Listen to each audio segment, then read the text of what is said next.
नमस्कार दोस्तों, मैं Rakesh Kumar the untold stories bye Rakesh Kumar YouTube channel में आपका स्वागत है। जैसा कि आपको जानकारी है कि आज राष्ट्रीय विज्ञान दिवस है, नेशनल साइंस डे है। आपको यह भी जानकर आश्चर्य होगा कि यह किसी के पुण्यतिथि या जन्म दिवस के अवसर पर नहीं रखा गया है।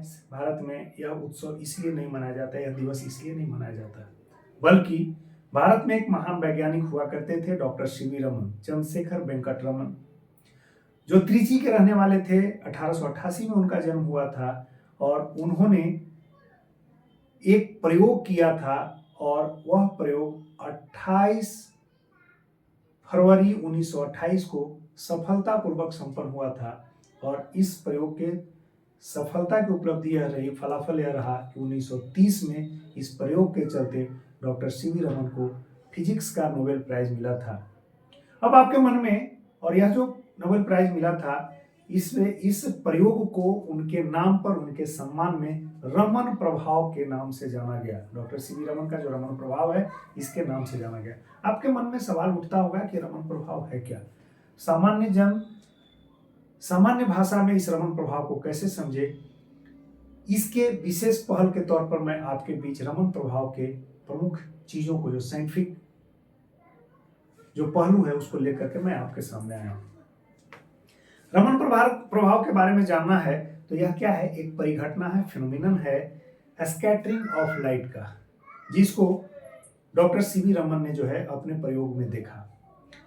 सीवी रमन ने कहा कि कोई भी जो मटेरियल होता है, उस मटेरियल्स में मॉलिक्यूल्स होते हैं। यह जो मटेरियल है वह मटेरियल सॉलिड भी हो सकता है, लिक्विड भी हो सकता है और गैसियस फॉर्म में भी हो सकता है, और सारे मटेरियल्स में मॉलिक्यूल्स होते हैं। जब लाइट इससे हीट करती है, इन मॉलिक्यूल से हीट करती है, तो यहां पर यह जो है डेविएट हो जाती है। इस मॉलिक्यूल से हीट करने के बाद यह डेविएट हो जाती है, यानी पाथ बदल देती है, रास्ते बदल देती है। जो लाइट आ रही थी यहां से, इस मॉलिक्यूल से टकराने के बाद इसमें डेविएशन आ जाता है, पाथ बदल देता है, रास्ते बदल देते हैं। और इसके चलते जो है, यह क्यों होता है? क्योंकि यहां पर आपने देखा होगा तो मॉलिक्यूल से यह जो लाइट है वह इंटरेक्ट कर रहा है। इस मॉलिक्यूल से यह लाइट क्या कर रहा है? इंटरेक्ट कर रहा है। और इंटरेक्ट करने के अलावे यहाँ पर एक्सचेंज ऑफ एनर्जी भी हो रही है, यानी ऊर्जा का जो है आदान प्रदान हो रहा है।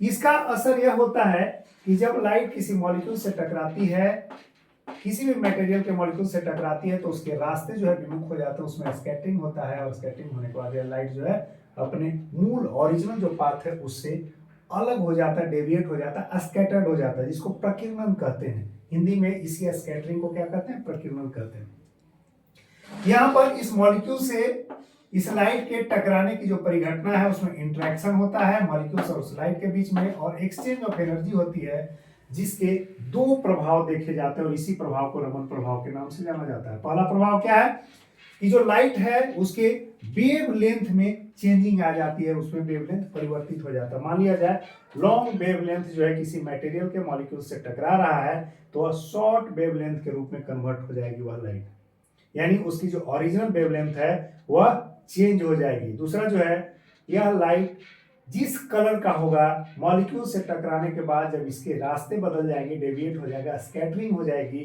तो इसके कलर में भी परिवर्तन होगा। तो यह जो कलर में परिवर्तन होगा, इसी दो प्रभावों को हम लोग रमन प्रभाव के नाम से जानते हैं, change of wavelength and change of colour of the original light.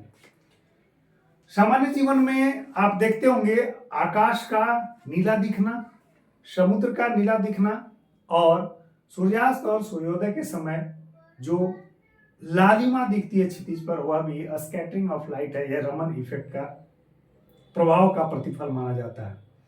अब आपके मन में सवाल उठता होगा कि आखिर सीवी रमन के मन में यह कौन से प्रेरक भाव आए जिसकी वजह से रमन प्रभाव तक यह पहुंच गए या ऐसे शोध को करने में सफल हुए।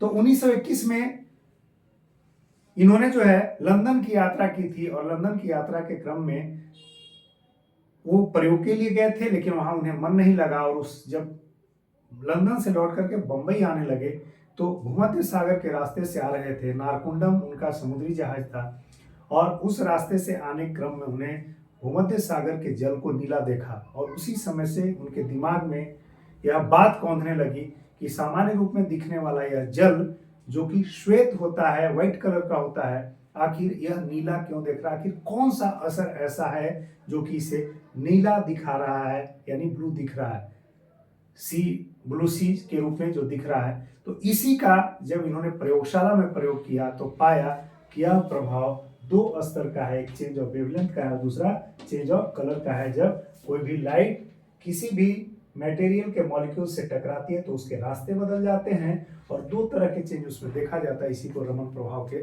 नाम से जाना जाता है। जब 1930 में इन्हें नोबेल प्राइज दिया गया इस रमन प्रभाव, इस स्कैटरिंग ऑफ लाइट के जो फेनोमिनन के स्टडी के लिए या सफल प्रयोग के लिए, तो इन्हीं के सम्मान में, इन्हीं के रिस्पेक्ट में इस प्रभाव को रमन प्रभाव के नाम से जाना गया। बहुत बहुत धन्यवाद। मुझे आशा है कि आपको यह वीडियो सामान्य और सरल शब्दों में समझाने में, रमन प्रभाव को समझने में मददगार होगा। बहुत बहुत धन्यवाद।